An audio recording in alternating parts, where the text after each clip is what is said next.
যে আমাদের ওনার এই মৃত্যুর পরে যে জানাজার কালকে হলো, রাষ্ট্রীয় মর্যাদায় সর্বোপরি সাধারণের জনগণ দলমত নির্বিশেষে যে অংশগ্রহণ, এই অংশগ্রহণে প্রমাণ করে যে হিংসা কখনোই মানুষকে উপরে উঠাতে পারে না।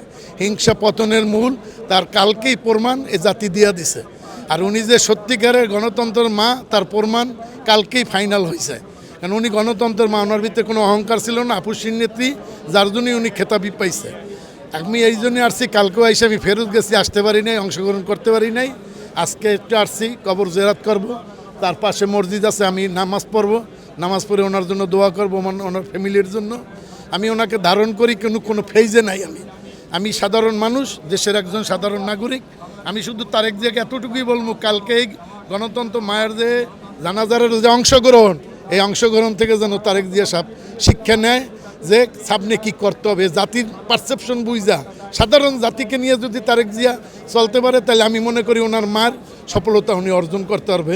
এই জন্য ওনাকে হাইকমান্ড থেকে লইয়া দলীয় সর্বস্তরের নেতা, এদের প্রতি ওনার দৃষ্টি রাখতে হবে, ওনাদেরকে বুঝাইতে হবে যে আমার যে সারা জীবনের যে কষ্ট আমাদের ফ্যামিলির উপরে গেছে, আমরা যে লাঞ্ছিত হয়েছি, আমরা সবচেয়ে আঘাতপ্রাপ্ত।